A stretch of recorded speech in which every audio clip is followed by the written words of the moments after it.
Honorable John Mbadi here has come to listen to that which we have to say. Article 10 of the Constitution of Kenya, Kisungu Kubwa. That says, in a nutshell, public participation.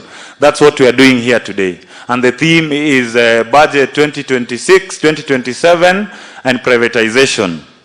Vijana, kulikuwa na ile tulikuwa tumepractice. Ningependa waziri asikie. Vijana, vijana,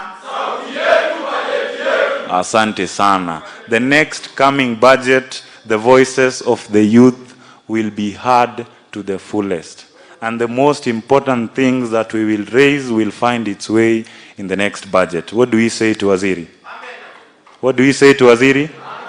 Thank you. I want to recognize the presence of Bunge la Wananchi. By show of hands, asante sana. Waziri, kuna pia chairman wa chama kikubwa katika East and Central Africa. Sitaitaja, tunaijua.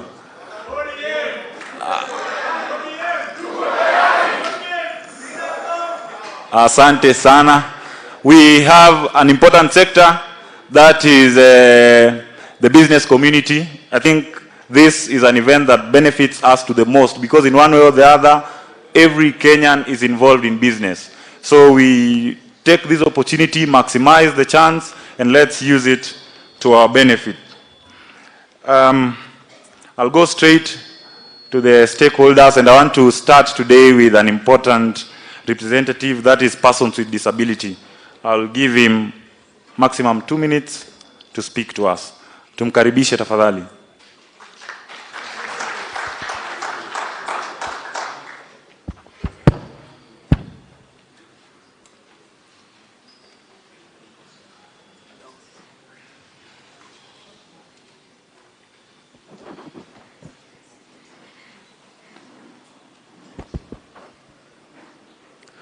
Waziri, Sisi, and many of us, good morning. My name is Peter Menli from Kiplombe, Tarbo Sub-County, Uasin Gishu County. Waziri, I have one question for you concerning budget 2026, 2027 and privatization. I represent person living with disability. But before my question, it's always good to give thanks to where it's due. Our CS, I think this is the first forum PWDs are being considered to give their views on what they have to say about what the government is to do to them. I congratulate you for that.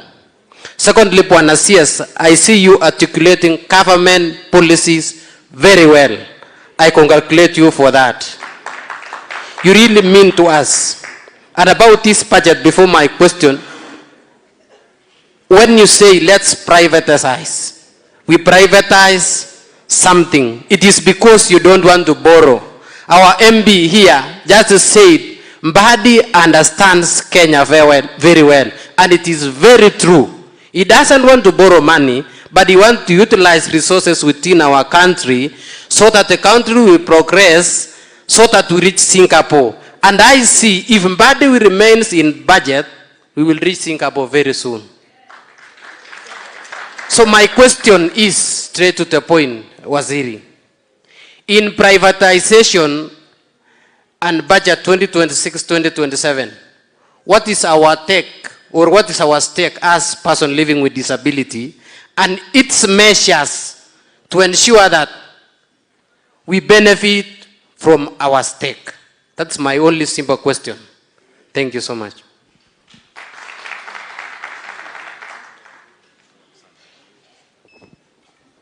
Thank you. Asante sana. At this point, I'll start with or rather we'll continue from the business community. Business community, please come.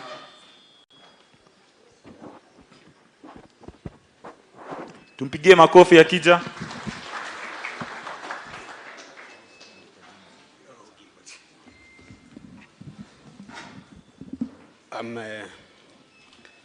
the CS, the honorable members present, the county government representatives, and all the protocol observed. Good morning. Yeah. My name is Gilbert Serem, the Vice Chairman, Kenya National Chamber of Commerce and Industry, was in Kishu. With me, I have my directors and the business people with us. I can call upon them to stand up. The directors, please. Thank you. Those are some of the directors we are with for the Kenya National Chamber of Commerce. And once again, Waziri, we are pleased to have you around, because I think it should be around 2 weeks or 3 weeks you are with us. When you were in cases for some function, then we met as a business community. We are privileged and we don't take it for granted that you are with us today. For that case, we have some 10 minutes shared between me and my colleague, and I will allow her to give the input of what we are to present to you, Waziri. Thank you. Welcome.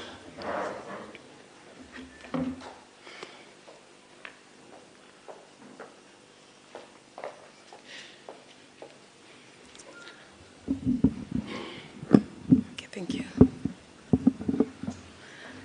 Our guest, CS Mbadi, the MPs, the youths, bunge la wananchi, wanabiashara, all protocol observed. Tumsifu Yesu Kristu. Daima na milele. Kwa majina, my name is Lilian Bitok. I'm a director at the Kenya National Chamber of Commerce and Industry. I'm here to represent some issues, to present some issues to our CS in regards to budget. So first of all, let me give Waziri his flowers. When he came into power, kwa hiyo kiti ya CS, Kenya was struggling with a lot of debts. Yeah, so sijui ulifanya nini, ulicheza kama wewe. Until now we can see we are doing well currently. We have put in the balance, and I can see the economy is not bad from when you came in and now. So some of the issues that I want to ask is that how is the previous budget 2025-26? What did you actually do to ensure that the country is stable? Because we had a lot of debts, and we can see just struggle sana, and actually we were flagged among the countries that are grappling with the debts.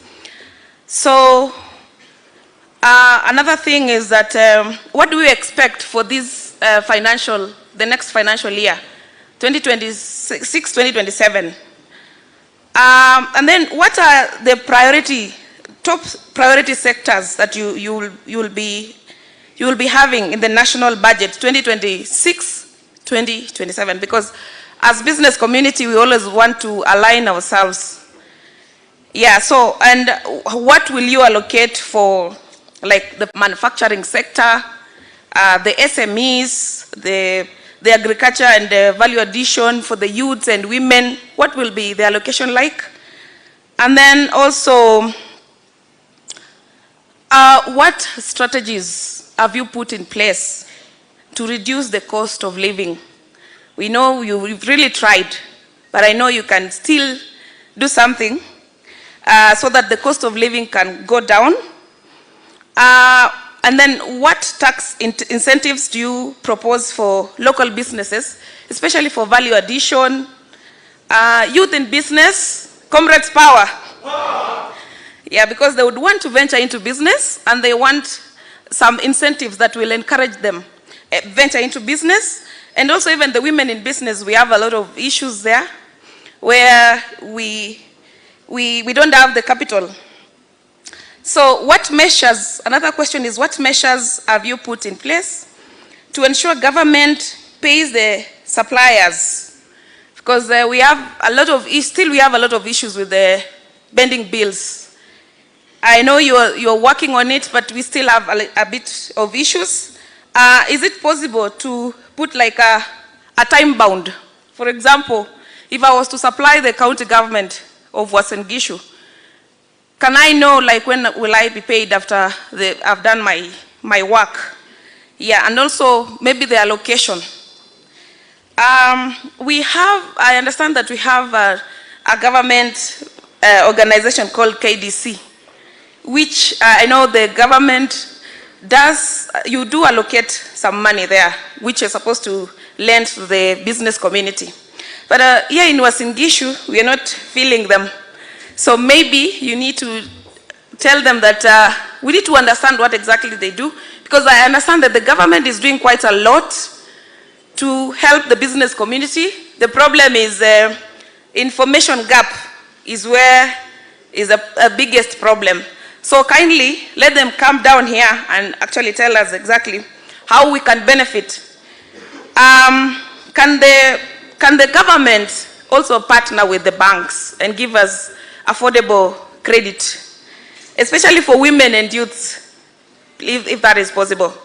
Yeah, I believe that is possible. And then there is the issue with the AGBO. I understand that 30% has been allocated to women and youths. What measures have you put in place to ensure that this 30% actually goes, and it is actually a very transparent process, that this 30% goes to the youths and women? Another thing is that women, youth, and PWDs. So I've mentioned the issue of access to affordable credit. Another thing is the interest rates are still high. Pull your strings. We believe in you. Ensure that we get affordable credit, even with the bank.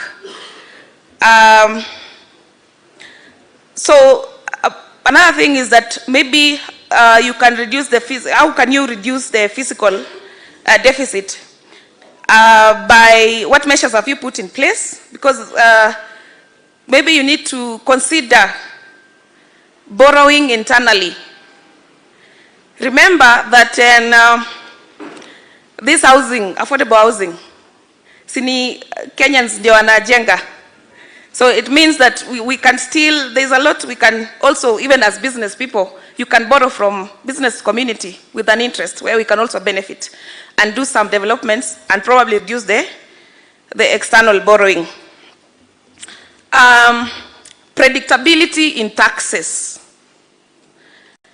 Is it possible sometimes to put it like an tax freeze?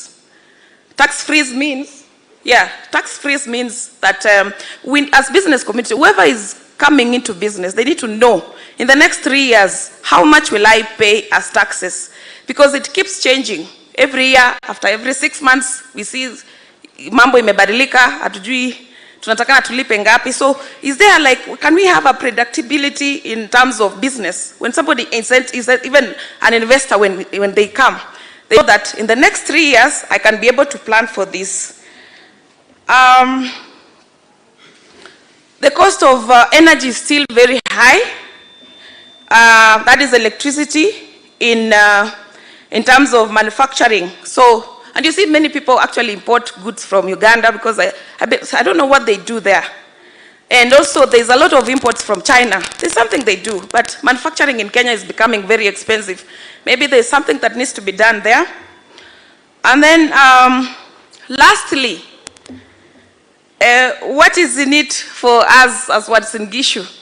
Umetupangia mambo gani kwa hiyo budget? Ni nini unaona unaweza kutuletea mzuri? Ama ni aje? Yeah, mpango ya infrastructure and development zenye umetupangia kwa Uasin Gishu. Asanteni sana, Mungu awabariki.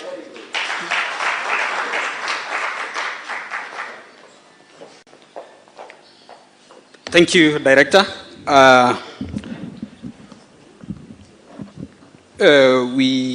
Those were the key issues on budget.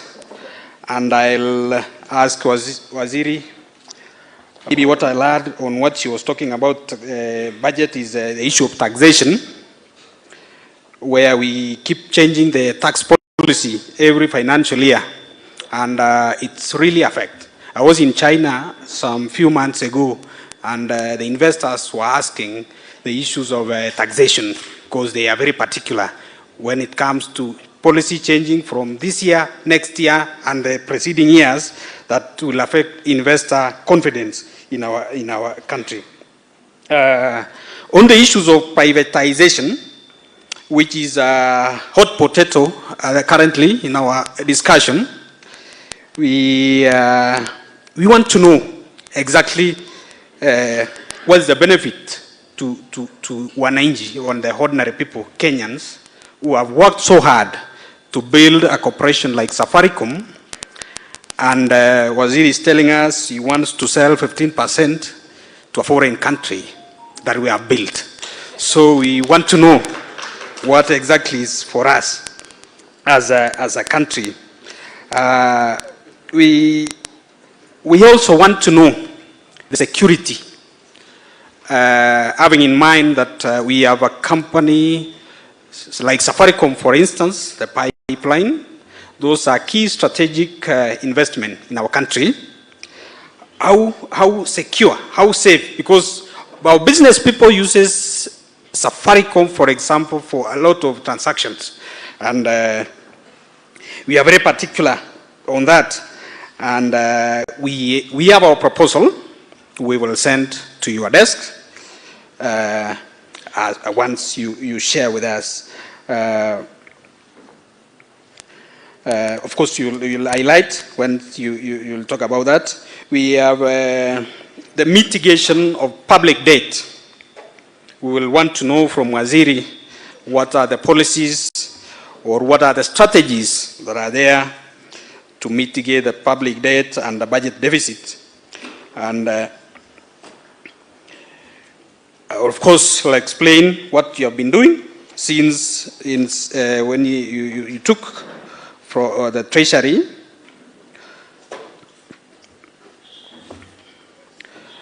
Since 2024, I think 2024, 2025 to date. My director had highlighted on the issues of what is the correlation for the previous budget and this current budget now, which is 2025, 2026, 2027. What is the correlation of the previous budget, so that we do budgeting for this year, and then next year we have a totally different thing. We don't get value for investment of our taxes. That is foreign. We have talked of foreign debt. We have investment in our AFC. This region, Waziri, is predominantly farmers, and we would want to see the increment, or what is there for the increment of farmers as access to credit. Yeah. And in this coming budget, so that we continue increasing food production and becoming food secure to manage our imports and export deficit. Finally, Waziri, we want to see. Seeing is believing, and many a times we believe when their budget, maybe for infrastructure, majorly, when you see that it was said and it has been done, that is what we want to see. Within this town, we have maybe a flyover, we extend our airport. So seeing is believing. I was in Mombasa, and you could find the Dongo Kundu pipers very nicely. You move swiftly to the airport, which was which you can feel. In Kisumu the same. You join Kakamega to Kisumu, where swiftly because of infrastructure. So within this locality, we want also to feel the same. So that if I'm Kabarnet, I'm going to Kapsabet and joining that one for Kakamega is as swift as that. So seeing is believing. Why I say so is you have no problem now when you talk of affordable housing, because because people see affordable housing.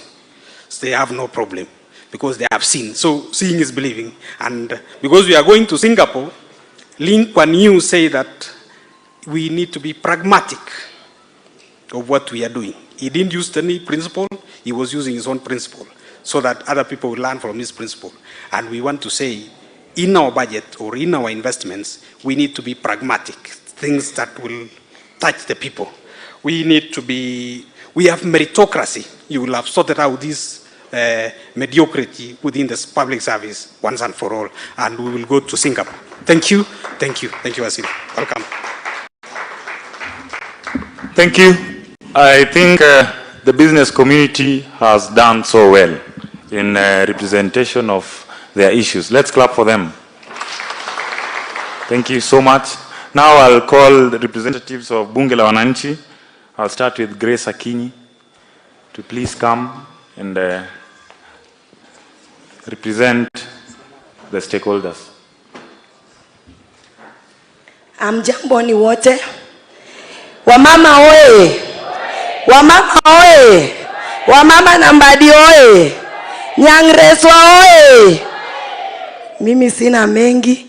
Waziri na wakubwa wote ambaye mmetembea na waziri, tunashukuru waziri kwa kututembelea, na Mungu azidi kupa hiyo roho. Zaidi ya yote mimi nasimamia wamama, nimesimama kwa niaba ya wamama. Mheshimiwa, tunakuomba ukaweze kuinua wamama, aswa wamama wajane. Kuna wamama wajane katika kaunti hii ambayo wanafanya biashara ndogo ndogo. Ukaweze kutupa pesa kuinua wamama wajane. Na wamama hata wengine si wajane lakini wamama wa biashara ya chini. Mheshimiwa, ukaweze kutuinua, tukaweze kuendelea kiuchumi. Sababu hii Kenya ni ya kujisimamia, si ya kutegemea mtu. Na ni ufanye kazi yako ikuinue. Na nyinyi pia kama wakubwa mkiwa pale mbele muweze kutuinua. Juzi tuliona Mheshimiwa President wetu akiinua vijana pale Sports Club na Nyota Fund. Hata sisi wamama tunahitaji pesa tukaweze kufanya biashara. Mheshimiwa, tunahitaji pesa tukaweze kuinua biashara. Na zaidi ya yote Mheshimiwa, umejua ukiinua mama umejenga jamii nzima, si ni kweli? Ukipromote mama umejenga jamii mzima. Kila nyumba watu watakula na watoto watafurahi, si ndio? Na watasema mama Mungu akubariki. Na sasa hiyo itakuwa ni Mheshimiwa ametuinua, si ndio? Na zaidi ya yote mimi sina mengi Mheshimiwa, tuko nyuma yako. Kidogo naweza omba ni switch kidogo. Naomba tu kama naweza switch kidogo. Jatelo wakuai wane toki jatelo wane toki wakuai jatelo onge ngat machielo werigi mabagni ka mabagni madhi katwara ka werigo ine jatendwa mwasani wadong godo wakuai ni mondi konywa maklwetwa jatendwa maklwetwa wakuai ni Nyasaye ni kodi to wane toki. Nyasaye ni kodi, Nyasaye otelo ni to wane toki. Wuoth kodwa, parwa wasini gishuka. To wuothe counties te, kimanyo jowu, strategy michako ni ondisore jatelo. Tibro dhi mabor. Kamane kaka ng'ato chako to ng'ato dhi mabor. To Nyasaye bro telo ni. Konywa.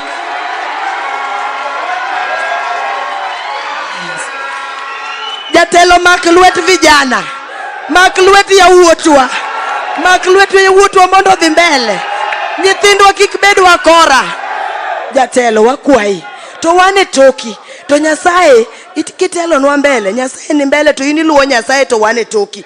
Ini masani ni jatendwa, ini kingpin marwa. Wane toki, konywa jatelo. Ineno kaka waloso t-shirts. T-shirts waloso. Waloso ni nyangreswa through ineno jatelo wakuai mondi konywa. Kikonyori gi jatelo William Ruto Ochieng, mane jatelo mawan godo, jakom nowewa sirikal. Yes.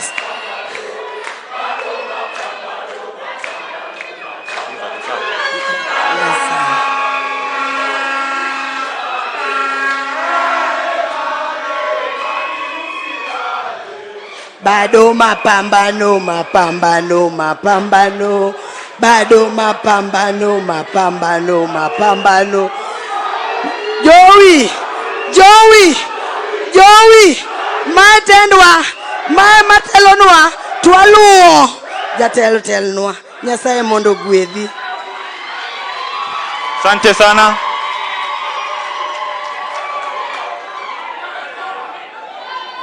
Tuko nyumbani, si ndio? Tuko nyumbani, si ndio? Okay, silence. In translation, Grace is saying that privatization is a very important tool in fiscal planning, and she supports that move fully, and she believes in leadership of Honorable John Mbadi Ngongo. Are we supporting Grace? Thank you so much. We will finish with Fabish.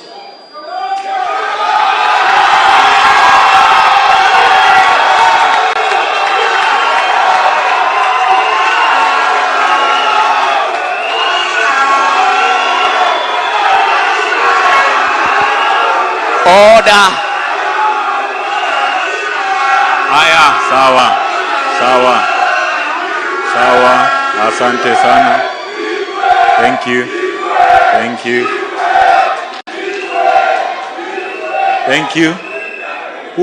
Huyu Fabish, huyu ni kijana wa waziri. Sawa? Haya, wacha aongee, tumpe nafasi.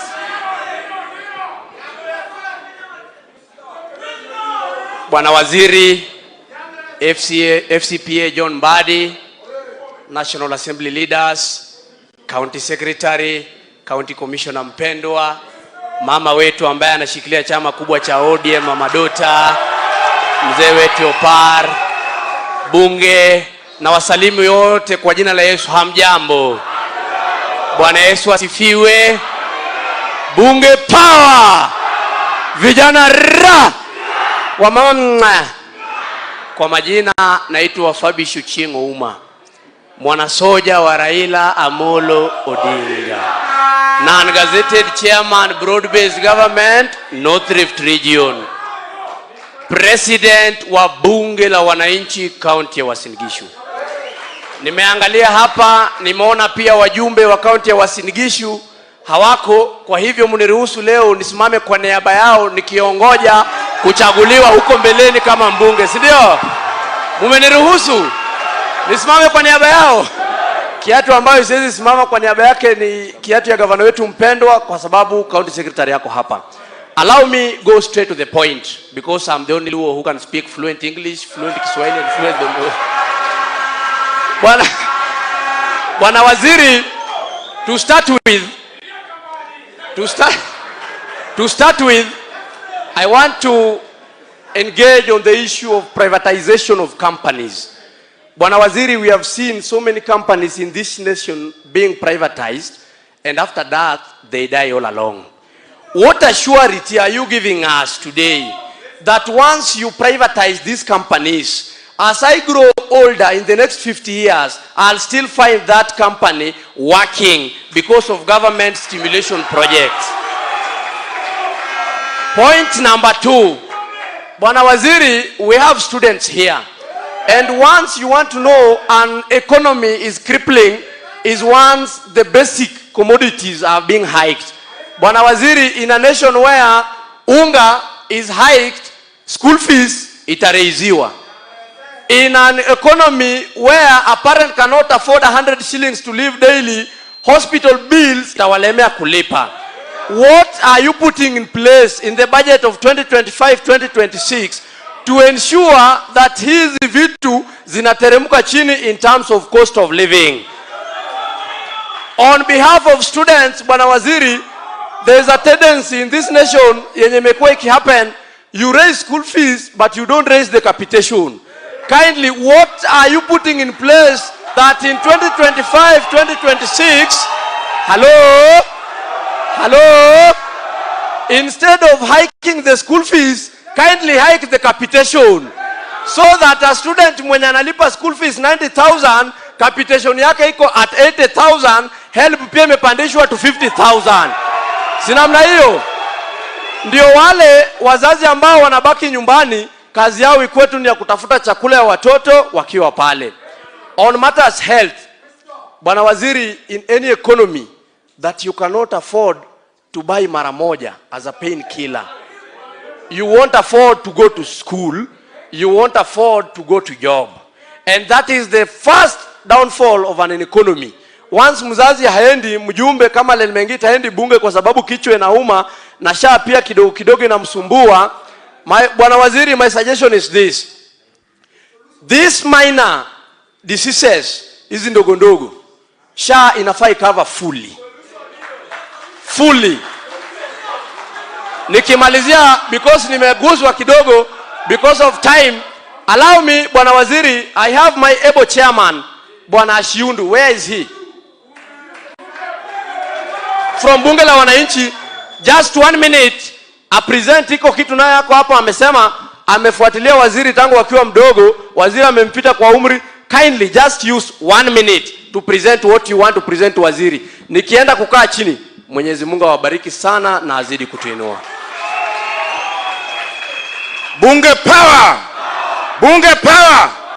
Comrades power! Na wanabiashara? Wamama je? Honorable CS, CPA Mr. Mbadi, Honorable Bandi, Bwana Sisi, kaka, na wote ambao wamekuja hapa. I'm also learned. I'm privileged to stand before you just to say 3 things. 1, I want to appreciate our minister. This is the only man who is on the ground. This is the only man who is articulating the president's manifesto. Bunge's power. As the voice of the voiceless, we discuss issues. We are not partisan. But then we have realized government is doing a lot to impact mwananchi.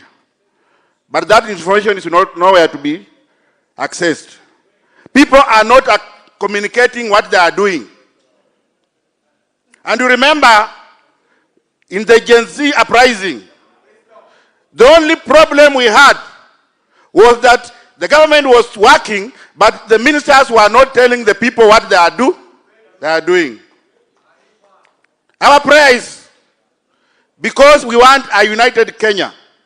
As Bunge la Mwananchi, we are guided by the Constitution. The Constitution tells us, Article 1, then we can only have one president at one time. So as Bunge la Mwananchi, we embrace the president, the sitting president. But then we want, as Bunge la Mwananchi, what you are saying, let now the manifesto come from Mwananchi. Because the problem we are having, people come with their own manifestos, and when they reach there, we have no role to question them. They did not originate the manifesto from Mwananchi. So going forward, anybody who wants an elected seat, he must pass through the common Mwananchi so that he develops the manifesto to help us now own up the process as representation.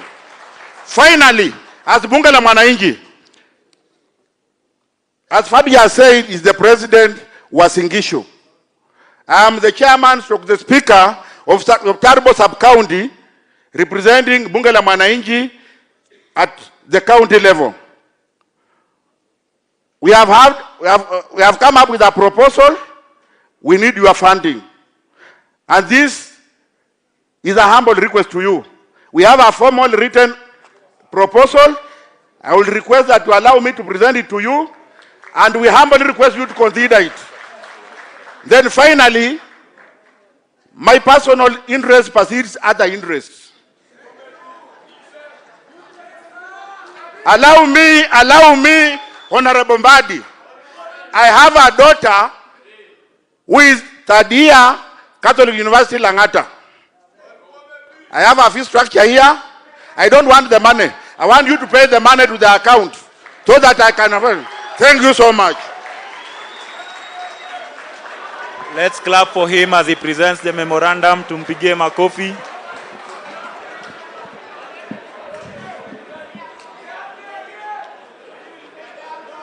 Thank you.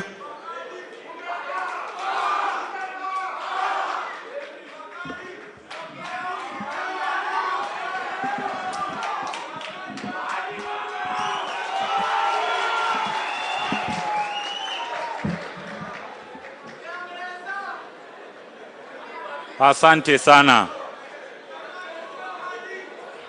Silence.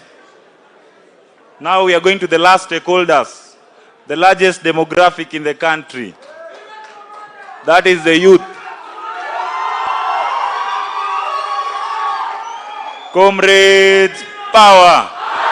Comrades, ria. Comrades, tibim. Comrades, say yes. Comrades, the magic of human achievement gives an irrefutable proof that as soon as the nationalism of any country is awakened amongst the youth, it becomes the vanguard against impunity. Comrades, wisdom. Waziri John Mbadi is at the center of the formation of the next government of Kenya. And any person who has the best interest of the people must include Waziri John Mbadi in his government. And now that he holds the docket of National Treasury, we cannot go below Deputy President. And after that, tunaona mbele. Sindio? So I want to welcome representation of the youth, our sister here.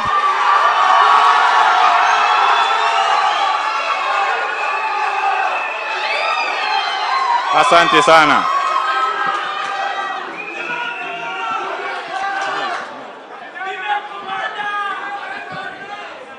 Comrades power! Comrades power! Bunge power! Viva comrade viva! Viva waziri viva! Kwa majina ni Mokeira Juliet. Kwa yule ambaye ananipenda sana ataniita female commander. Bwana Yesu asifiwe. I am here representing the great multitude today. That is the comrades and the youths. And as a student of the Eldoret National Polytechnic, the first and the only lady that has ever vied for the presidency seat since the existence of the Eldoret National Polytechnic. Bwana Yesu asifiwe. Bwana Waziri, I have very few points to put across to you today. My first point goes through the capitation of the students at TVETA programs. Bwana Waziri, as the President Bunge has said, our school fees have hiked. As a student partaking a program under the modularized CDAC program, we pay a sum of 105,000 per year to finish a diploma degree, to finish a diploma certificate. And one thing that is affecting us is that our capitation is 30,000, but what is received at our institutions is 17,000 Kenyan shillings. And our help, Bwana Yesu asifiwe. Comrades power. Niongele help nisiongele.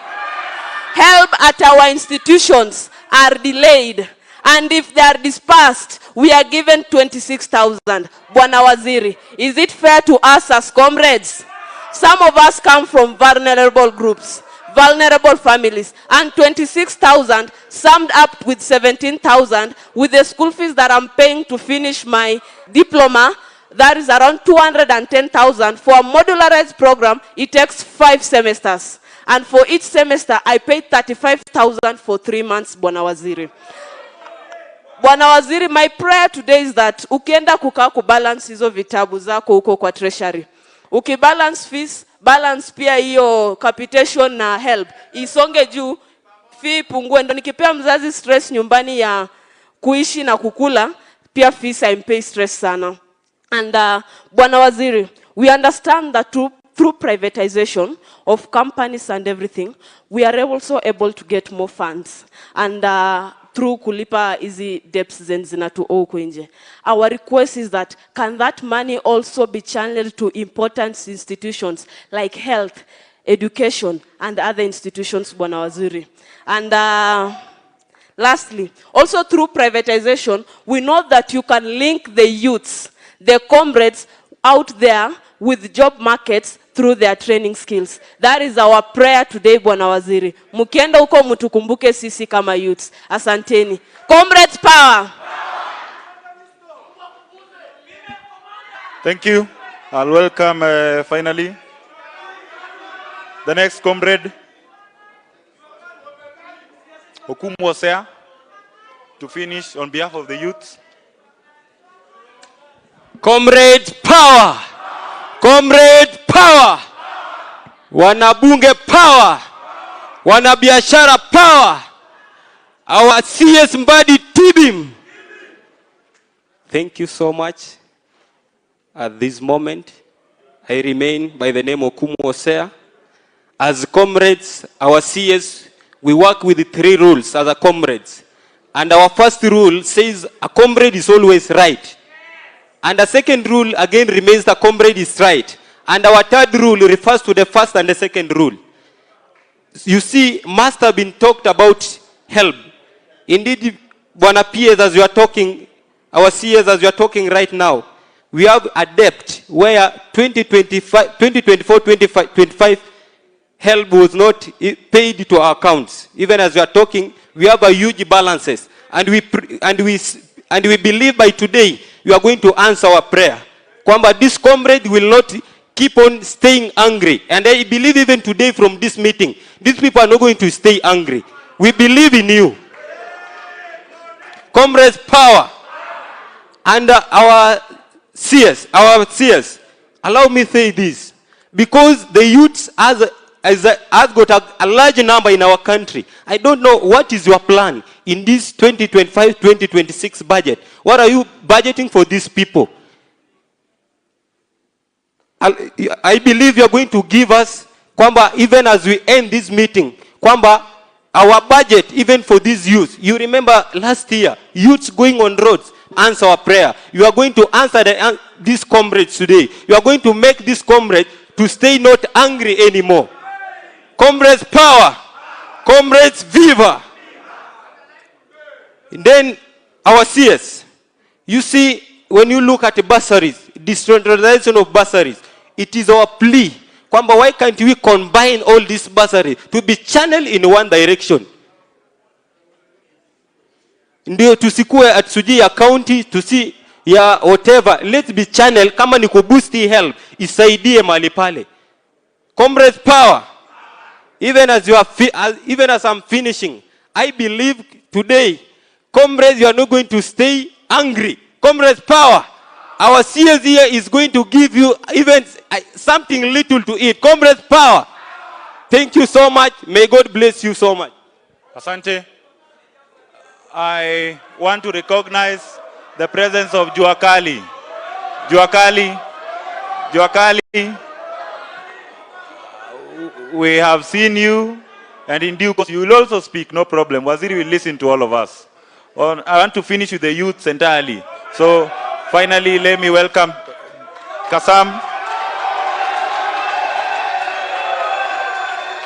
Thank you. Let's give him time. Comrades, Waziri is writing. We are all writing. The things we are saying here today are not in vain.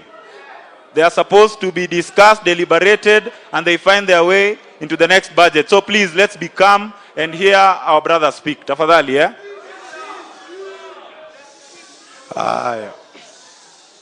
Comrades, power. Comrades, power. Wanabunge, power. Comrades, viva. Viva. Ladies and gentlemen, I'm the renowned Jevin Oyo Kasam.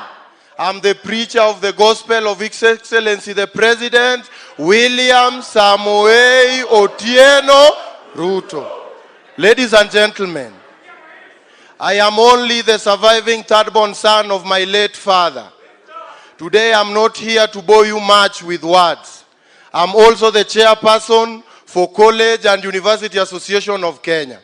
As TVETs, on behalf of 100,000 plus comrades who are not here, with due respect, Waziri, before I divert from the agenda, let me stick to it. Number one, just to enlighten you, His Excellency, the former President of Kenya, Uhuru Kenyatta, did not privatize any sector or did any sales of shares. That's why Kenya borrowed almost 3-point-something trillion. And we are paying that debt to date. A wise man will tell you that the sources for the government to get its funds is by one, selling what it has so that it can get something little. This is not the first time Kenyan government is selling something or leasing something. In 1993, to that reign to around 2002, the reigning president sold shares from 100% to 0 of a private company that I'm not going to talk about right now. Those sales were made. You understand? Those sales were made and education was not free. Those sales were made and we had poorest infrastructure during those regimes. President Moi Kibaki in 2008 sold shares of Safaricom from 60 and reduced it to 35%, right? I did my research right. And that 35% is what is left. His Excellency the President and Kenyans at large, if we support the sales of the 15% of Safaricom shares, we will still retain 20%. Clap for me. You must clap for me because I did my research right. If we sell 15% of the shares, each at 34 shillings, Kenya is going to gain whopping 204 billion Kenyan shillings. Privatization of Kenya Pipeline will generate almost 100 billion Kenyan shillings. Waziri, that brings me to my question. 204 billion plus 100 billion, that is 300 billion Kenyan shillings.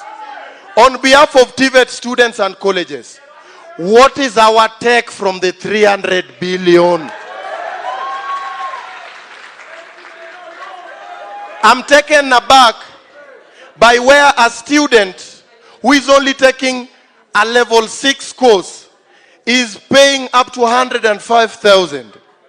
And when I did my research, a wise man is talking and Waziri is right here. We will talk about you when I'm done with the main agenda. Comrades, viva! Comrades, viva! Don't interfere with an orphan when he's speaking. I might get emotional. So, when these sales are made, Waziri, I was asking, look at an institution, 19,800 plus students. And the hostels there only can contain 300 students. You can imagine.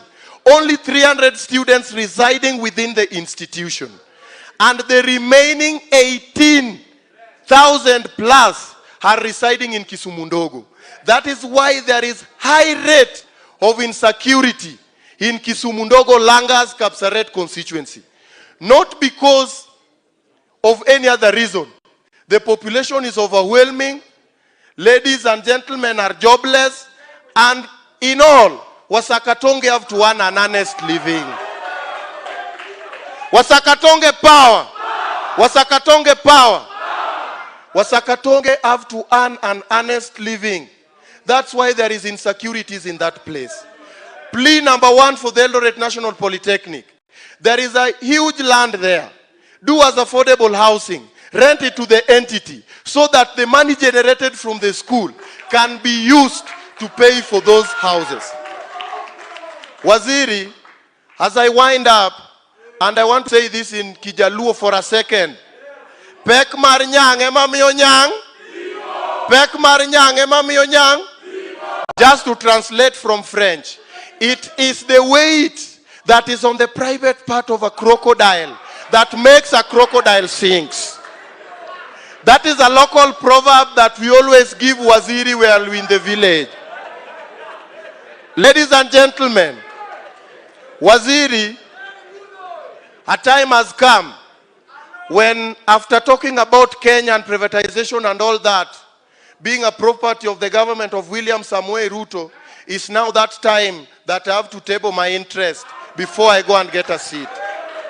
Waziri, since the Student Budget Committee began, I was in Migori, I was in Kakamega, and today I'm here.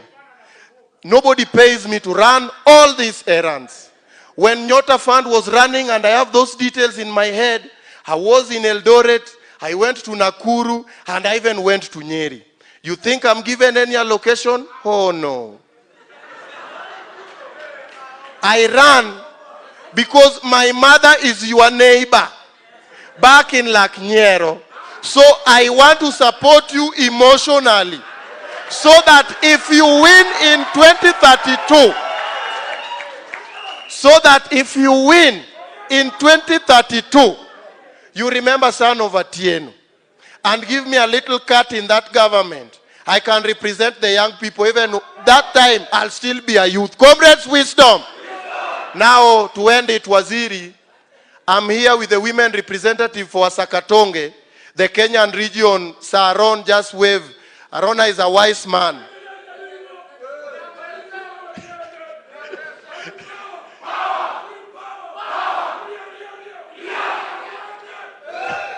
Thank you, sir.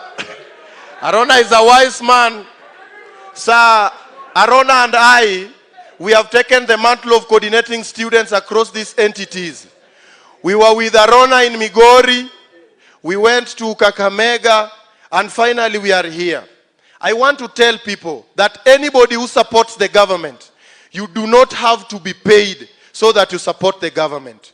And also instant results does not come. I also want to urge you, Waziri, on behalf of other devoted young people wenye wana support serikali, msifanye tuteseke hadi watu watutusi. We uko na waziri leo, kesho uko na una kitu.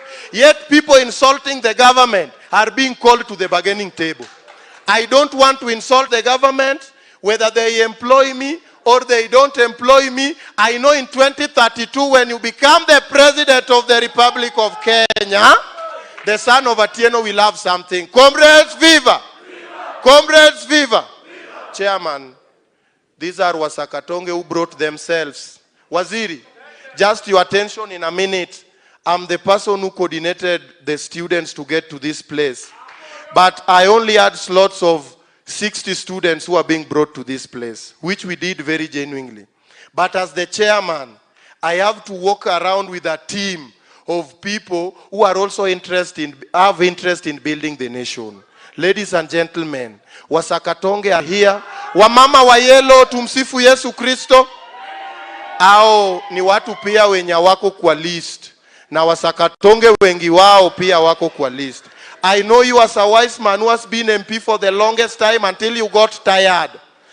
This small number will not refuse you to control, so that they will not abuse me on the social media. So, Waziri, that is not asking for support. That is just being realistic on the actual facts that are on the ground. Sindio? When Waziri for Finance is around, we are talking matters of building the nation. Sindio?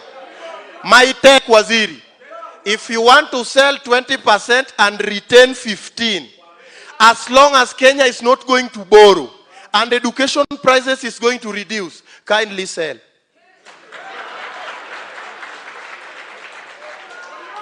We don't have to go and borrow 300 billion from somewhere. While you can sell something, you sell it and use it to pay fee. Waziri, if the 15% will save the educational sector, mwaso the TVETs, kindly sell 20 and retain 15. Asanteni sana, and we will go to heaven. Wacha nisalimie Waziri, angalau mamangu atumiwe hii picha. Kuna venye mambo itaenda 2030. Ladies and gentlemen, thank you so much. Thank you.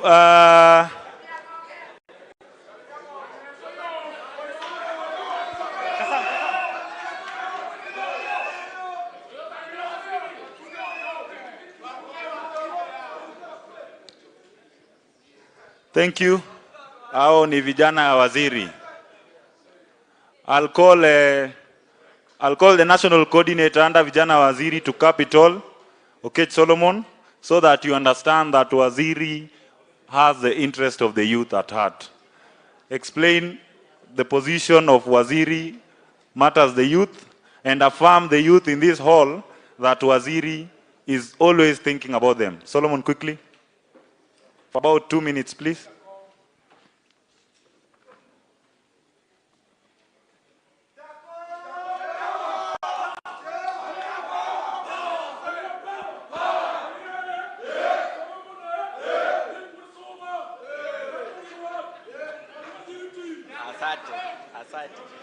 Thank you very much. Thank you. Wamama oe! Wamama oe! Bunge power! Bunge power! Comrades ria! Comrades achu! Comrades aze!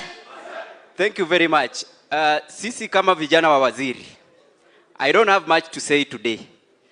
I'm very happy we are here in Rift Valley region na mmetukaribisha vizuri. We are very happy, and what we are doing as NSBF committee, as youths now, juu sasa sahi sisi ndio tuko na waziri pale juu, siwezi ongea mingi. Mimi kazi yangu sahi ni kuandika, ndio maana niko na kitabu na kalamu. Ndio nikikaa na yeye pale kwa ofisi, namwambia hii ndio ilisemwa Rift Valley, hii ndio ilisemwa pale Nyanza, hii ndio ilisemwa Western, na hii ndio ilisemwa Garissa, ndio tuzicompile pamoja, and then youths wakuwe kwa the budget of 2026-2027 wapate shares yao hapo ndani. Si ndio? Ama mtaki tuandike? So I'm very happy. Waziri, what you can do, me I don't have much to say. I'm doing much of the writing. I will come to the office with the booklet and my team. So I don't have politics to say. Wakati wa siasa tutakuja, 2032 is heavy, lakini before 2032 lazima Ruto aende 2 term na watu wengine waende 2 term, waziri naye ni all terms. Comrades power. So I have a team with me as the chairman. Haitakuwa vizuri kama mwenye nyumba kuto introduce kila mtu. Wacha tu wasimame. I have my team. NSBF committee. Asante. So with me, I have a very hard-working lady who is my vice. She's called Quinta. Quinta wevia watu. Akimpigie huo mrembo makofi. That is Quinta. She's my vice. And then we have George Solomon here. He is my lead secretariat. Yeye ndiye atacompile all these things that we are writing. And then we have the national coordinator ako pale. National coordinator anaitwa Joel Alo. Yes, sasa unaona na control ground. And then I have my secretary general with me here, the spokesman of the NSBF committee, Sam Ougo. Simpigie makofi hii committee. Ya mwisho, simpigie makofi treasury team yote. Sitaki wasimame. Asanteni sana, Mungu awabariki. Tutarudi hapa na waziri na tuongee na youth tena hadi tukue kwa budget 2026-2027. Thank you very much. Thank you, Chair. Rais William Ruto alipokuwa akitengeneza serikali ilitengenezwa akina mama mboga. Mama mboga hoye. Jua kali hoye. Sasa itakuwa jambo la kusikitisha kama kila mtu ataongea na wale ambao walitengeneza serikali wasiongee. Kwa niaba ya wanajua kali, waziri ametukubali tusemezane. So nitawaita nyi wawili mkuje so that you can represent these beautiful people here. Thank you. You're welcome. Hello. Bunge power. Bunge power. Comrades power. Comrades power. Wamama power. Wamama power. Jua kali hai. Jua kali hai. Toeni sauti kama unyalukunywa uji asubuhi. Jua kali hai. Hapo sasa. Kwa majina naitwa Smith Hemston. Wengine wananiita na Mjoi. I'm happy to see you, Mheshimiwa Nyang. I love your style of leadership. Allow me to appreciate in place today. They do not take this initiative to sit down with wananchi, listen to them, and get their opinions so that they can also help run the government. The government is for the people. And it is the people who help in running this government for its success. For everything that the government does, it must always benefit the people. So it must, the policies that we put in place must reflect the opinions of the people. Nyang, the late Madiba once said that reconciliation is forgiving one another and accepting to work together as one.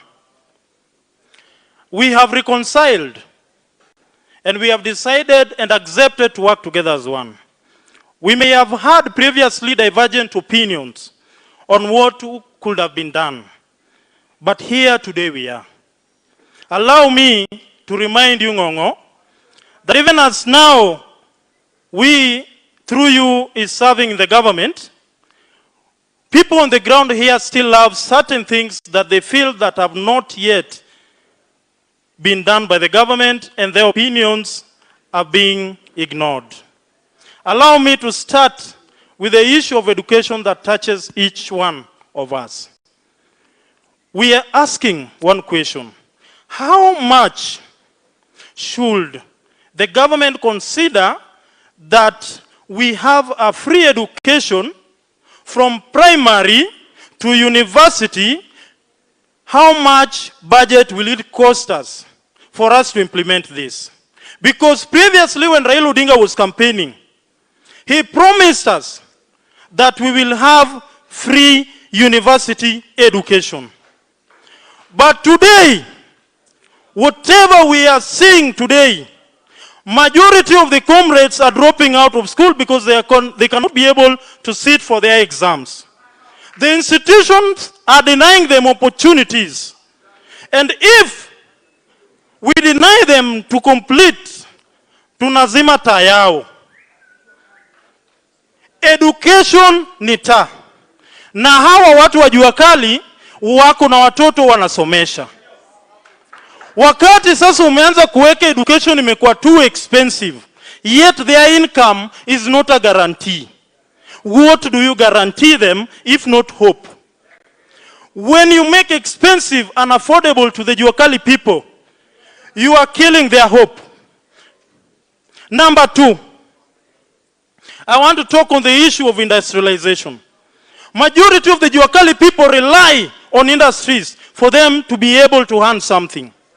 The government cannot employ us, but we rely on the private sectors that if environment is made better for all of us, then the Juakali people can get something to constantly earn a living. There is a conversation we are having right now about the mining extraction of the oil from Turkana. Why are we debating about going to refine this oil outside the country, yet the companies that we have in Kenya are closing up? We want to build an environment where companies can come and invest in Kenya so that these people who can work, do something with their hands, can get the opportunity. We have got people working as mechanics. If you can be able to approach Nissan, Ford, so that these people can come and manufacture their cars here, we can be able to give the Juakali people who are working in the car sectors so that they can also be part of that team. We manufacture our cars here in this country. So allow me to finalize by saying, Nyang, that I want to quote the German language when they said that Nyanga mokwayo kogo ngato mayo. For those who have not understood, that is a German conversation. Nyang, we have seen a young man here called Oyo. He is a comrade, give him a job. We do not want a handout for him. You have seen this gentleman here. Akuna certificate. Mpe kazi. We do not want a handout for him. So that when he comes back and tells us that indeed ile broad-based salary tukisupport 1 term ama 2 term, kuna kitu. Pia mimi nataka nimalize nikisema, majority of our members in the Juakali sector were not captured in the list. Nyang, we have written the list here. And we want to plead with you that if there is anything that heaven is remembering the rest of these people, let them also be remembered. Finally, Nyang, I will have done a mistake by saying, by ignoring that if you teach somebody how to fish, majority of us, the benefit of education is to get a job so that you can also sustain yourself and the family. I'm presenting this CV, yenye maonyesha practicing, iko na experience, so that hata mimi huku nikikuja kuongea kesho mbele yaji wakali wenzangu, naambia nyangali ni reso. Nyangoresa kuzokoresa. Oresa kuzokigoresa. Oresa kuzokigoresa. Agoro kamano nyangage munigini. Inegeno na.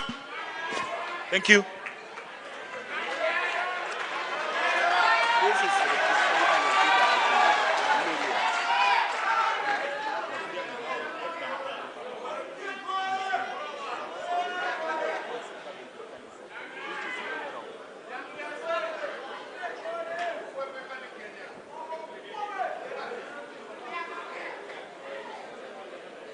Honorable CS, FCPA John Mbadi, we do appreciate you for coming in Uasin Gishu bearing the flag of the Republic. Mine is going to be very few. My name is Richard Oparo Nduto, Secretary General Uasin Gishu County Juakali Associations and Regional Coordinator Kenya National Federation of Juakali Associations. I'm representing 8 counties and also in the Secretariat of the Kenya National Federation of Juakali Associations, and also in the Secretariat of the Confederation of the Micro, Small and Medium Enterprises Organizations, East Africa, as a technical advisor. In Kenya, when I'm here today, CS, I'm representing 17 million Juakali sectors. So when I'm going to talk, comrade power, women power, Juakali power. So when I'm going to talk on behalf of 17 million people. And I would request you to give me a voice because we are having several challenges in the Juakali sector. One thing, we are supporting the privatization bill. We are supporting the privatization bill, but we should take essential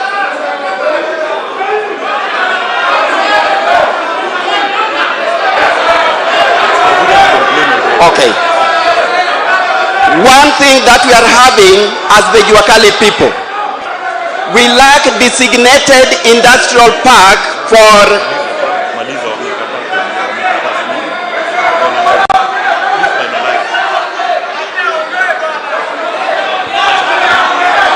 Comrade power. Eldoret hoye. Eldoret hoye. With all due respect, silence, silence, silence, silence please.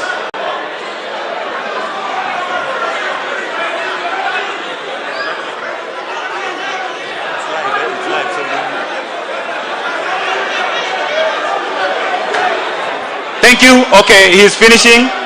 He's finishing. Okay. So, the Juakali people are lacking designated industrial work sites that can accommodate even the TVET students. When the TVET students and even the university students are taking their courses, they lack where to go for attachment. And this is a problem in the Republic of Kenya. CS, we request you that you set us a budget to have designated industrial work sites in the Republic of Kenya where manufacturing can take place. Because when we talk about Buy Kenya, Build Kenya, where are we going to manufacture these products when we don't have designated industrial work site? Number 2, Kenya has never had a Kenya International Trade Conference and Exhibition. When we are talking about Buy Kenya, Build Kenya, we need to have this one in the calendar of events in the Republic of Kenya. And this year, we were requesting to have a private sector's exhibition in the month of 1st of April to 7th in Uasin Gishu County, bringing in East Africa community, all of them. Finally, Waziri, there is a need that there is a private sector company that can institute the manufacturing of electricity, production of electricity using the tides of the Indian Ocean, Waziri. This company needs also to be incorporated because this is part of the private sector and it is going to create employment opportunities to many Kenyans and also do the production of clean water from Indian Ocean. Thank you very much. God bless you. Thank you. Let's take this opportunity to clap for all the stakeholders who've spoken. Thank you so much. I think when Waziri will come, he will respond to all your issues. At this point, allow me now introduce the County Secretary, Honorable Machelong, who will introduce the county members of Parliament, or rather the MCS. Thank you.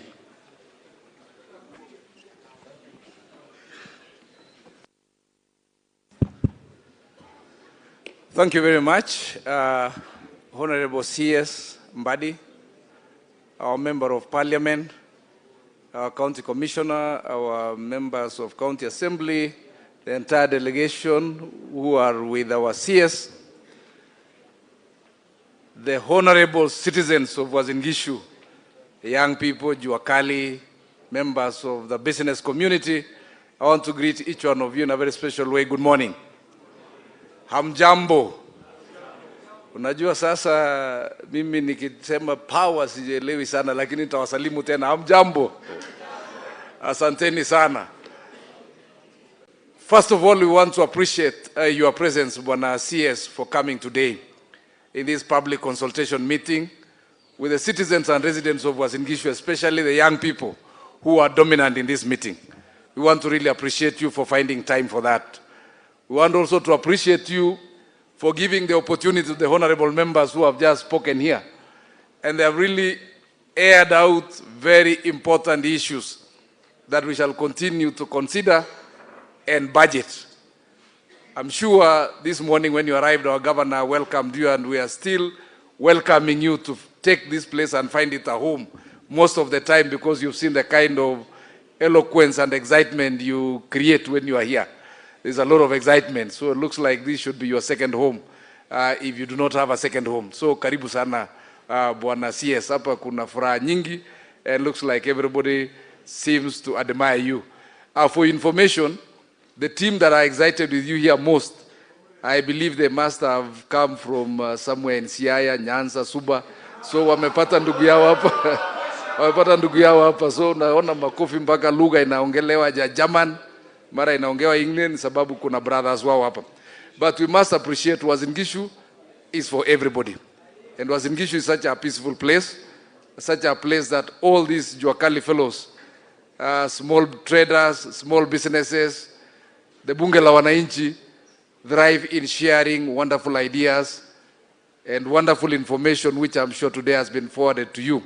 And we want to really appreciate them for their contribution and the much they've spoken. I just want to say the Juakali guys are well supported.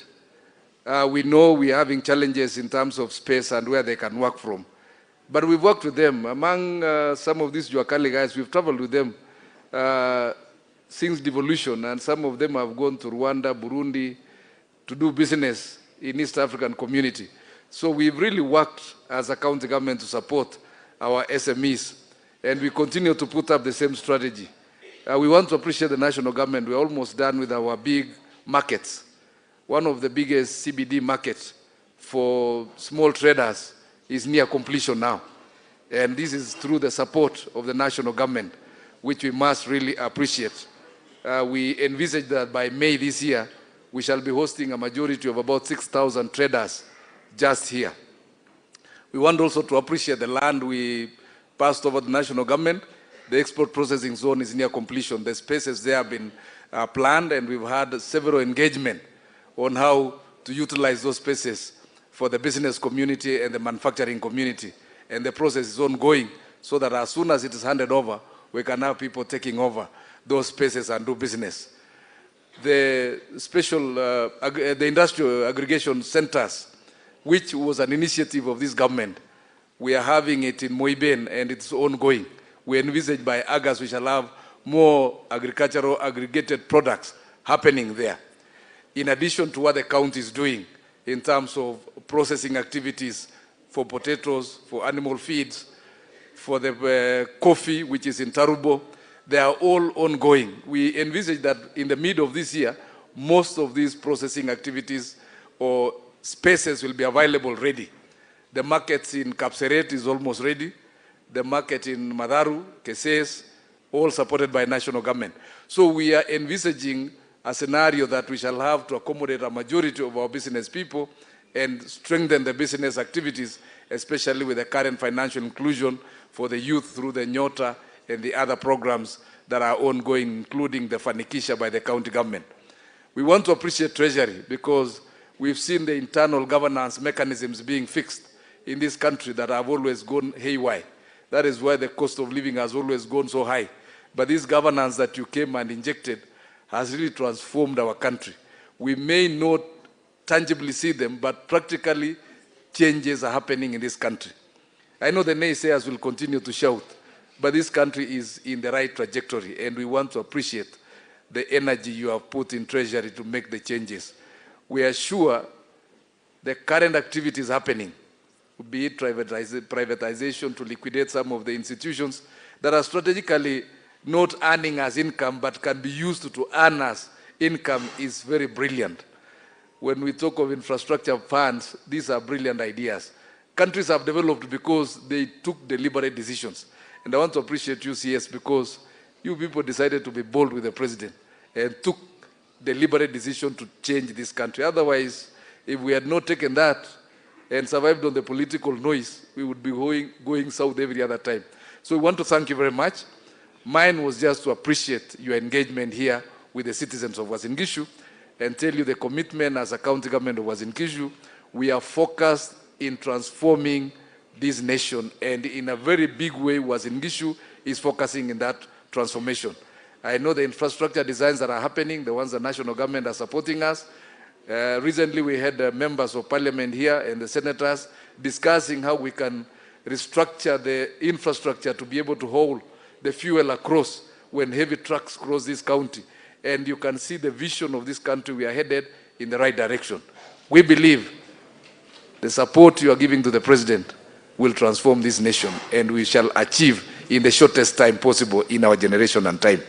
I want to introduce our members of County Assembly who are here, Cherono and our representative of the persons with disability. Maybe you can stand, give them a microphone to say jambo, because, or you can come ahead. I also have members of our staff. Our Nixon is our chief officer in charge of economic planning. Actually, he should be taking notes in this forum because he's part of the guys who do the budgeting. So, waheshimiwa, just mpatie tu waongee, alafu Mheshimiwa Cherono pia utasalimiana. Asanteni, karibuni.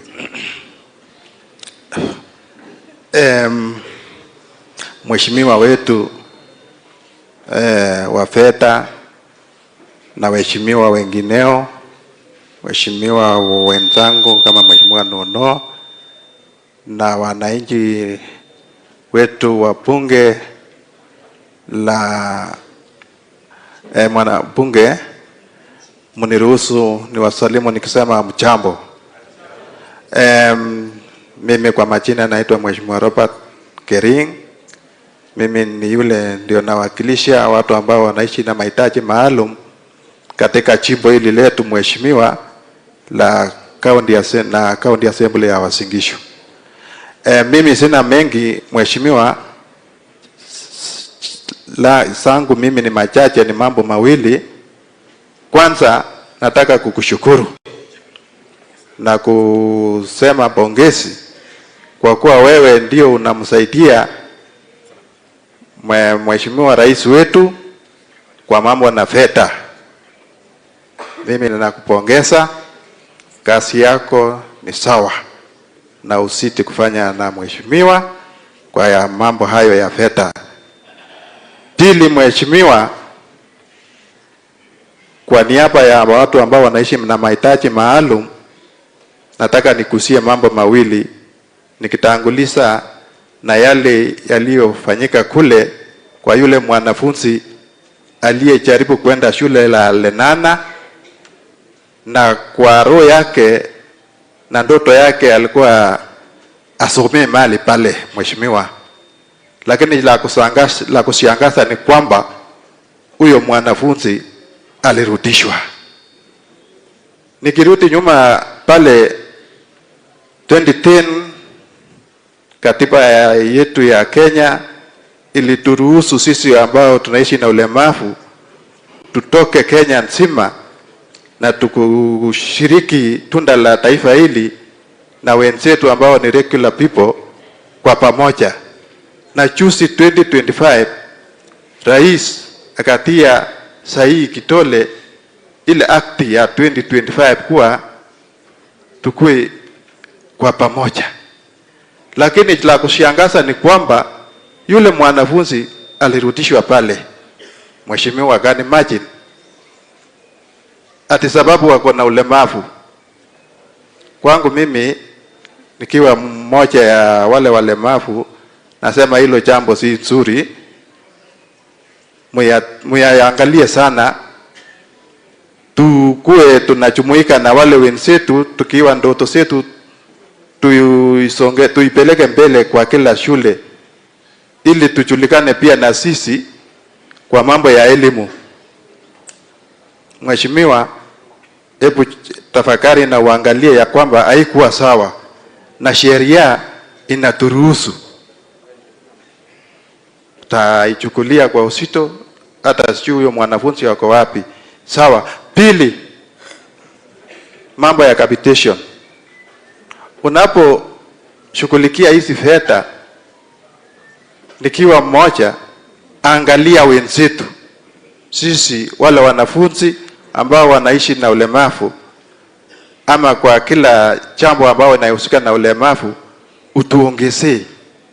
Hilo ndio lombi langu, ya kwamba uongeze sehemu hiyo, ili hata na sisi tufurahie na tuachieve kwa ile dreams zetu.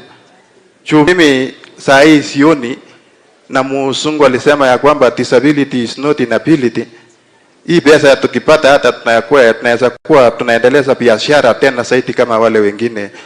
So mheshimiwa na Wakenya wenzangu, nataka niseme pongezi, nimefurahia kikao hili, na niseme ya kwamba broad based mbele tufanye kazi pamoja. Asante. Asanteni sana, mbarikiwe. Asante sana. Jina tu. Bwana Waziri, mbunge wetu, county commissioner, viongozi wote, Bwana Yesu asifiwe. Comrade power. Kwa majina naitwa Paul Kiprotich Rop. Mimi nimefanya kazi na UDA, mwarakishe hiyo maongezi, ili hiyo shilingi 6,000 yenye baba alisema tutapata, wengine wetu wapate. So ya mwisho, Bwana CS wetu wa county, kuna mahali ulikosea kidogo na nafikiri utaomba msamaha. Hawa sio wakaaji wa Siaya, hawa ni wakaaji wa Uasin Gishu, wamezaliwa hapa. Tumelelewa pamoja na wao, tuko shule wote. So kwa hiyo uliteleza kidogo, utaomba msamaha. Asanteni sana comrade power. 2027 kwa majalia Mwenyezi Mungu, mniombe mnishike comrade mwenzenyu mbunge Kapseret constituency. Asante. Hamjambo. Hamjambo tena. Hamjambo wenye Uasin Gishu. Our CS, FCPA Mbadi, CPA Ruto ambaye ni mbunge wetu, msijali kalenjins niko hapo ndani. CPA Ruto, County Commissioner wetu, our very hardworking leader of security and other matters here in Uasin Gishu. Every other leader that have not been able to recognize, all the stakeholders, good afternoon. Leo kwa sababu tuko na mgeni mkubwa sana, CS mzima wa fedha. Sisi watu hapa ground tunyamaze tumsikize wote. Sinimpe nafasi. Kwa hivyo singependa kuongea zaidi ya hapo. Mimi naitwa Mheshimiwa Cherono Caroline Ono, na ningependa tu kumpongeza. Sijui kama mnajua alikuwa hapa 2 weeks ago. Mnajua na akatujengea kanisa moja pale Kapkoi, akahakikisha kwamba amepatana pia na wafanyabiashara, akahakikisha kwamba amewapea masikio. Kwa hivyo leo vile amerudi, for the very first time we have a CS of finance ambaye anasikiza. Letu tu ni kumpea support.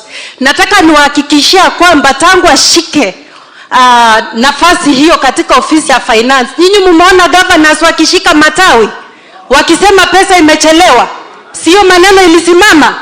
Tunakushukuru, we can see your work. Tungependa pia kushukuru kwa sababu ya mambo ya autonomy ya county assembly. Hivi sasa na kwa muda mrefu tumekuwa tukitegemea, as the two arms of government tunategemeana, lakini ile financial independence ambayo mmetupea, tutahakikisha kwamba tumejikakamua pia kama legislature increase ile jambo linaitwa absorption rate. Hadi hapo karibu sana, asante. Mheshimiwa CS, Mheshimiwa MP wa Keses, kwa majina naitwa Nixon Cheplong, mimi ni Chief Officer wa Economic Planning, and we want to appreciate you for the restructuring the Department of Economic Planning. It is currently working towards the right trajectory and we really appreciate it. Thank you. Thank you very much. As we continue with our meeting, I know our CS will be finalizing this discussion in the next 1 hour or so, less than that.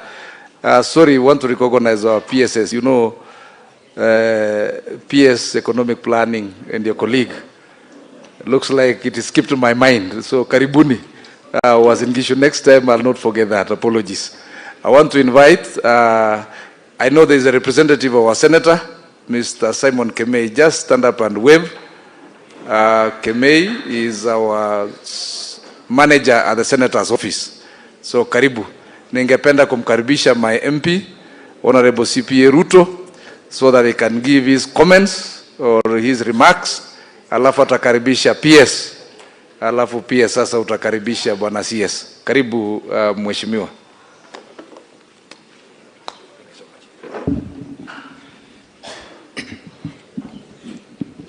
Thank you so much, our County Secretary for Uasin Gishu, Waziri, because he was serving one time as Waziri hapa, Philip Matelong. Our Cabinet Secretary, National Treasury, FCPA, John Mbadi. Our two PSS, Makoa and Odede for investment and asset management for the country, and Makoa for the national planning. Na wananchi watukufu ambao wamejitokeza kwa wingi kufika hapa kwa siku maalum ambaye tumeitwa na waziri wetu wa fedha kuja kujadiliana pamoja masuala ya mipango za kiuchumi, mipango za bajeti yetu ya taifa la Kenya, na kila mmoja ambaye amefika hapa. Bwana asifiwe. Leo ni Jumapili. Bwana asifiwe. I'm sure you must have started this meeting with a word of prayer. Comrades, power. Umetulia. Na si soka hapa. Comrade power. Wenye wako huko? Iko njaa? Iko njaa? Ngoja nione saa kwanza. Imefika saa yake? Ndio hiyo. Well, I should be very brief. Today is not my meeting. And first of all, CS karibu Uasin Gishu. On behalf of the leadership of this county, together from governor, the elected members of parliament, senator, and all those who never met to be here, we want to say karibu sana. We want to thank you, Bwana CS. Since day one, you are brought in as a cabinet secretary for National Treasury. And we were informed, some of us whom we were in UDA, the bottom-up agenda. And you on the other side, I don't know, the agenda was, we had two different agendas. Ilikuwa shida kwetu kukubali. It took us time to be convinced by the president that it is possible for us to work with the people we were competing against. I remember in the National Assembly, the CS Mbadi was sitting on the other side. Except that he's an accountant like me. And I would listen to him when he takes microphone to talk and agitate or castigate or bring out issue on opposing what the government is saying. We were not ready to work. We were not ready to accept. But who is God? Today, the National Treasury of the Republic of Kenya is sitting at the County Hall of Eldoret. We've had several ministers of the National Treasury there before, the very strong and powerful ones. But at no time did they allow themselves to come to where our wananchi are, so that we discuss the national issues together and agree on how to take our nation. Bwana Waziri, thank you so much. Thank you so much. Immediately you ascended to that office, I saw you walking from the National Treasury all the way mpaka Jivanji Garden kwa bunge la wananchi, so that you can have a talk and discussion with wananchi on how wananchi are viewing and perceiving the affairs of their nation. It should be taken vis-a-vis where the bosses are sitting at the head office, at the boardrooms, and discuss how our nation should be done. Today, on Sunday, you are here in Eldoret. I'm informed that this is not the first county you have visited. You have come through several counties, even from Migori. You are here today, and this week you are still moving across the nation. You as a cabinet secretary. You know, watu wajuangi, waziri yule mwenye ako na security yote, anabebanga ile mkoba, yenye iko na budget yote ya Kenya. A very coveted office. And you are here listening to our wananchi leo wamekuambia maneno yao. And be able to respond to them and speak out to them. Last year, the other year, 2024, I'm in Parliament. All of us know what happened. We almost lost our country on finance bill of 2024. But Waziri, if you would listen, the contentious issues which were being profound at that time, and most of them were information that had already been distorted and is misinformed. But because the CS was sitting in the office and he could not speak about his own finance bill, Macu people would be blaming Parliament. The owner and the originator of the budget and finance bill is this man who is sitting here today. All the proposals is the one who is bringing out. It makes difference for him to come and speak about here in Eldoret, speak about in Nairobi, before when they come to Parliament, so that wananchi can enrich it, wananchi can support it. Because all of us, we have got one agenda. We want to develop our nation. Right now, Waziri, I've had a student talking about the cost of education. And it's a privilege, I'm sure you'll get a moment to speak to us about the real cost, the nominal cost of education from ECD, primary, secondary, up to university. Because it is our desire as a nation that education being a basic social security need, it should be as cheap, it should be taken by the government so that we have a literate society. Society with knowledge, society that has acquired literacy, is society that can be progressive. We really want to know where we are going. Lastly, because it's not my time, I've just come to welcome you. I know Kenyans are following. On Tuesday, you appeared in our committee. I sit in the Committee of Finance and National Planning, where we are oversighting the Department of National Treasury. And you came to lay the grounds of why you, as the owner of all and every investment in the Republic of Kenya, up to including the investment in Safaricom, why you think it is that time we need to exercise the assets we have and generate revenue to finance our budget, the deficit in the budget vis-a-vis borrowing that is becoming untenable as we talk right now. I'm sure you must have laid our budget structure. Looking at our budget for financial year 2025-2026, for people who have been keen and following, if you remove the money that are going to counties, around 500 billion, you remove the money that are going to recurrent, almost 1.something billion, that is PE, personnel emolument, and those that are supposed to support the operation of the government, there is an element which is of a priority in nature. It is called consolidated fund services, which has grown to almost 1.4 trillion. The component of that CFS is nothing but repayment of loan interest, not even the principal. And if we continue like this, rest be assured, is either we are going to agree as a Kenya one day and say we stop running the government of the day and pay off the debts and close the nation for 1 year or 2 years without any development. But I don't know where we are going to survive. How will our health services survive? How will our education survive? So we must come to a point of discussing and agreeing together as a nation, not as a person, as a nation, disregarding our boundaries in political persuasions, disregarding our boundaries in religious persuasion, disregarding our boundaries in ethnical persuasion, and agree that as a country, Kenya, with the entire 43 tribes, we must come to a point of honesty and transparency and agree to make a decision, a very tough one. so that we can offload and relieve ourselves from the struggles of the dead. And that is why we are ready to support you. We are ready as a National Assembly to support you. Exercise. The only thing that these Kenyans will be asking Waziri, when you receive this money, with clarity, or where are we going to put this money so that we can see growth of our economy and be able to reinvest back in the future opportunities and we sustain our nation.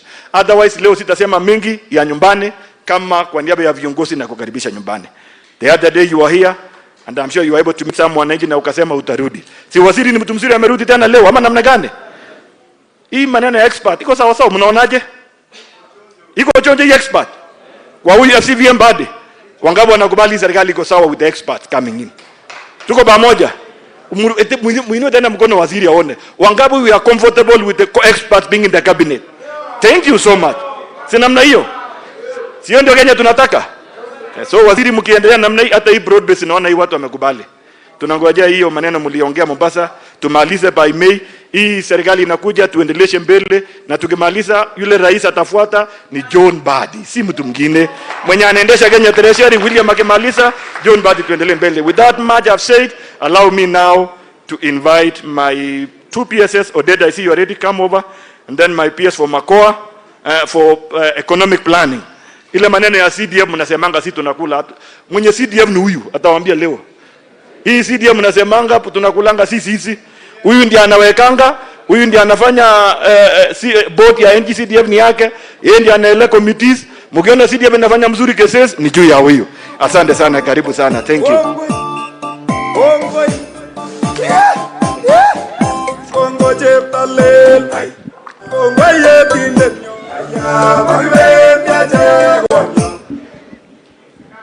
God is good. God is good. And all the time, tusalemeni kwa hewa, please. I didn't know that this hall is that big. When you sit in front, you think we are having only a few people in this hall. Our Cabinet Secretary, the National Treasury, the area MP, the Ngao team represented here, my fellow Principal Secretary, Dr. Boniface Makoa, members of Parliament, those who are here, I think some of them have left, members of County Assembly together with the Executive, the business community, student leaders from various institutions of higher learning, distinguished members of Bunge la Wananchi, all invited guests, wananchi wenzangu, ladies and gentlemen, good afternoon. I am delighted to welcome you on behalf of National Treasury to this stakeholders forum here in Uasin Gishu County. The Cabinet Secretary is on tour of the counties with a view to creating a public awareness and seeking public views on the budget-making process and privatization of government-owned enterprises. We started this journey in Migori County, then Kakamega, and now today we are here at the home of champions. Subsequently, this bandwagon will head to Nakuru, Kiambu, Meru, Garissa, and Kilifi counties.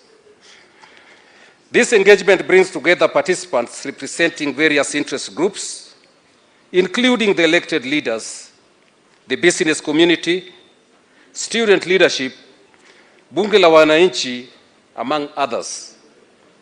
This is in tandem with the Constitution requirement for public participation in formulation of government policies, programs, and legislation.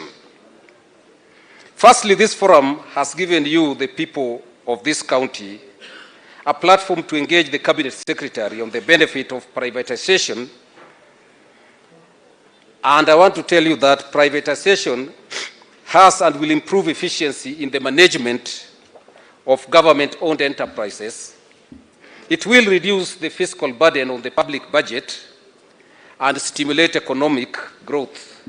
It is evident that over the years, many government-owned enterprises barely survived on substantial government subsidies due to operational inefficiencies, and the Cabinet Secretary will elaborate on that.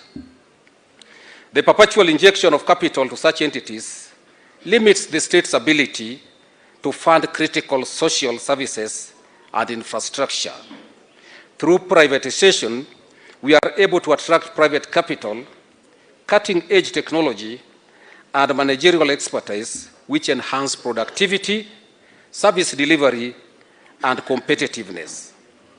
Additionally, privatization of government-owned enterprises supports the development of capital markets, encourage foreign and domestic investments, and align with the broader economic reforms that strengthen our market-driven economy.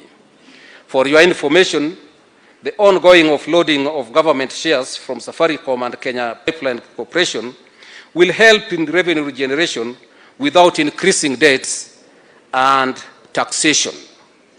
Secondly, we are here today to gather your invaluable views on the budget-making process for the financial year 2026-2027, which is already ongoing.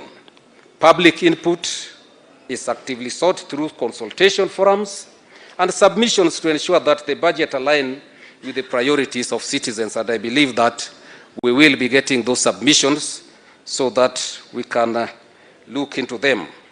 Let me assure you that your views will not only be heard, but they will count, as Waziri will tell you more shortly.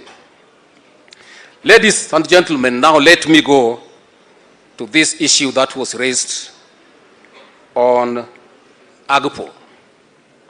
We have embarked on the rollout of electronic government procurement system, popularly known as EGP, at both national and county level. The implementation and the use of EGP will result in reduced cost of goods, works and services. It will increase transparency in procurement process and practice.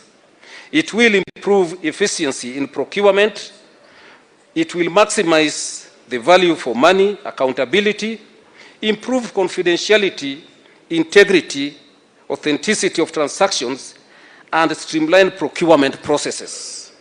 And this will enhance procurement information management that will facilitate procurement planning, monitoring, evaluation, and reporting.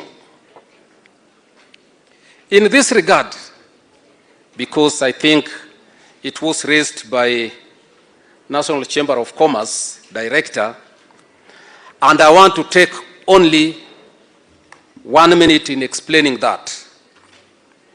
The government has reserved 30% of procurement of goods and services to people living with disabilities, youth and women. And for you to access this, you have to register. Access to the government procurement opportunities, that is AGPO. This one is enshrined in the Constitution, and I want to urge the youth and affected population to register under AGPO to benefit from that 30%. I can assure you that almost, I think, only maybe 10% or 5% of all those who are here are registered with AGPO. And for you to access those tenders, how many people are having smartphones? I just want to take 2 minutes. How many people are having smartphones? You have smartphones with you. Can you Google EGP Kenya? I want to tell you today, just as education, so that you can know how to access those things. How many have Googled EGP Kenya? EGP Kenya. Badu, you are there. Then click that one, you will see the window of EGP. Once you see that window EGP, click procurement plan. You will see all that the government has budgeted for the last financial year. This is 2025-2026. Click any state department, even if it is the office of the president. You will see all the things that they are planning to procure this financial year. If you want to know the tender, there is a window on your right, tender. Click tenders. You will see all the tenders that have been published. And that is where the AGPO, those youth, women, and those living with disabilities, you can pick what you want to tender there. Once you tender, it is restricted for you. Nobody else will get all whatever you have you intend to procure for the government. So that is how to go about it. And in this regard, I urge the people of this county to register their companies in EGP system in order to access government procurement. And this also goes to the suppliers, the Chamber of Commerce. I have organized a sensitization to the suppliers, and this will start in February. We are doing together with the Chamber of Commerce so that the suppliers can know how to navigate EGP. Take this opportunity, because if the counties don't spend, if the national government don't spend, then we are affecting the revenue that is supposed to be collected. And again, this is the revenue that the CS is going to budget for. So,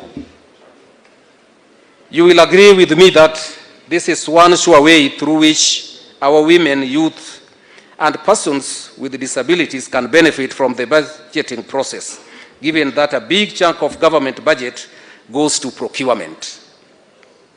Having said that, I wish you people fruitful deliberation and ask you to feel free. Engage Cabinet Secretary candidly and share your feedback that is necessary to enrich the budget making process and privatization process. And with those few remarks, it is now my singular duty and pleasure to invite my fellow Principal Secretary to come and make his remarks, and thereafter invite the Cabinet Secretary now to answer all your questions. Thank you very much.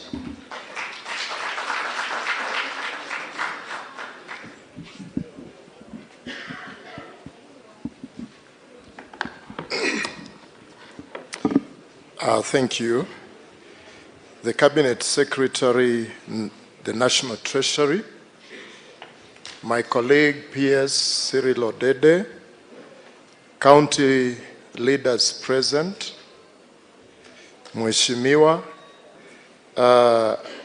Asanti for being here, the business community, Bunge la Wananchi, Students Forum, our youth from this great county of Uasin Gishu, government officials present, wananchi wote, I greet you in Jesus' name. Bwana asifiwe. Good, is it morning or afternoon? Good afternoon. Before I start off, CS, allow me just to recognize one of the chair, the chair of one of my parastatals who is here with us, and I'll give reasons why I want him to always attend this engagement. That is Professor Wachana, chair of KIPRA. Tumpigie makofi tafadhali. Young people, are you here? Young people, power. Young people, ria. You know why I'm saying that? It is because KIPRA picks young professionals. These are just a few remarks before I read my official remarks. KIPRA picks every year young professionals, and they pick 30 young professionals who are fully sponsored by the government to be trained for a whole year, 12 months, on matters of policy, policy formulation, policy analysis, and all that, data collection, so that their capacities are built to contribute to such a discussion. And we have also 10 who are self-sponsored. But through the leadership of the CS within our department and together with KIPRA, we are now decided that in this budget and going forward, 30 are not enough. We want to target 3 to 5 per county so that they are trained, they are picked and trained, and they are able to contribute. And the good thing, young people, is that young professionals, as much as you're given is a scholarship, you also earn a stipend per month, 99,000 shillings per month. So tupigie CS makofi. In addition, I heard people ask that CS needs to increase these engagements. I want to assure you, from the Department of Economic Planning, we have heard you. We've been hearing requests for us to move around, especially to showcase success stories. One of the things through the leadership of the CS that we have done, Mheshimiwa, under NGCDF, is to move around and do the monitoring of the projects in the counties and document success stories that we'll be able to release so that people understand what is CDF doing and what is the impact of CDF. And I must tell you, Mheshimiwa, you guys are doing a great job of oversight. For the 14 constituencies we visited, you deserve a clap and a pat on the back. Thank you for the good work.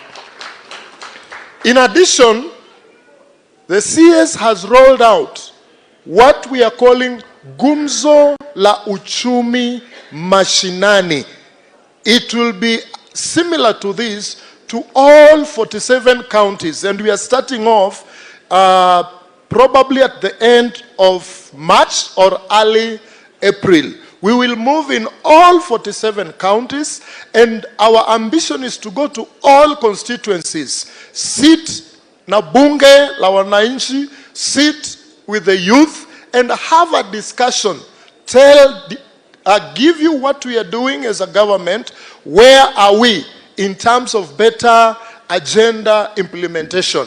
And then you tell us, are we in the right direction? What do you want us to do differently? That is true. Number 3, we are here CS because of 2 things: budget making process and privatization. And very quickly, I just want to touch on the 2 and say that, you know, budget making process in Kenya is a continuous process. We have 4 phases. Phase number 1, we are looking at budget formulation, which runs from August to February. And within this phase is where we will have what we call the budget circular, the budget review and outlook report. And then we come to sector working groups and public participation. We are still there. And this is why we are here, so that even if sector working groups are working, public participation is key to inform the final decision of what the budget statement will look like. Phase 2 is usually approvals, which runs from March to June. And then phase 3 is implementation, which will run from 1st July to June next year. And the last phase is, of course, the audit.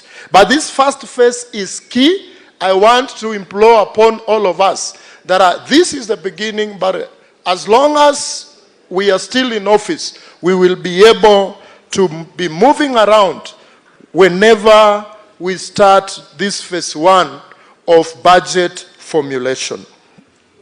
Allow me to read the few remarks I have, and then I will invite the CS. All the stakeholders are here. I want to remind us that Kenya's journey under medium-term plan of the Vision 2030 and bottom-up economic transformation agenda is one simple question. And that question is, how do we grow our economy? How do we eradicate poverty? How do we create jobs? And how do we improve services while still living within our means? Today, given the increasing demand for better services, the Kenyan government that you have entrusted us under the leadership of the President to be in is compelled to deliver more under a tight physical space, which is occasioned by limited resources, budget deficits, and increasing public debt. It is worth to note that out of every 100 shillings collected in taxes, approximately 60 goes to servicing debt. On one hand, the government cannot continue raising taxes from Kenyans because evidence shows that higher taxes do not automatically result in increased revenues. On the other hand, we can also not continue with public borrowing. Why? Because it creates a vicious cycle of borrowing to repay. So what is remaining? What is the remaining option for us? This is privatization. And that is why we are here. And we are here from the perspective of economic planning. I want to assure you that privatization is not about selling Kenya. It is about making public assets work harder for the people, reducing pressure on the national budget, improving services, and creating opportunities at grassroots. I want to remind us that Kenya has been in this or worse space than this before. In early 2000, our economy was struggling. Jobs were scarce. Poverty level was high. Services were weak. And the confidence in government was low. The government responded with what was called economic recovery strategy for wealth and employment creation, 2003-2007. And the strategy that was put in place restored discipline, opened space for private enterprises, focused government on its core role. The result was renewed growth, rising employment, and improved service delivery. The lesson from that period is that when reforms are well planned like this, when reforms are well explained to people, they work for the people. That very time, that is when we had the reform in telecommunication industry. Yeah? And we had government liberalizing private investment and putting in strong regulation that gave birth to what we call Safaricom today. And today, the Safaricom that was privatized, some shares were floated then, is what we are seeing today.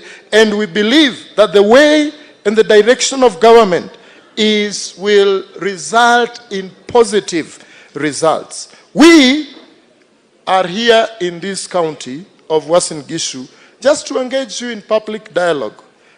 Public dialogue that builds trust, allows concerns to be heard, and helps government adjust reforms. Your feedback on service quality, affordability, and access is not an obstacle to reforms. It is what makes reforms legislative and successful. Allow me not to continue, but take this opportunity to welcome the Cabinet Secretary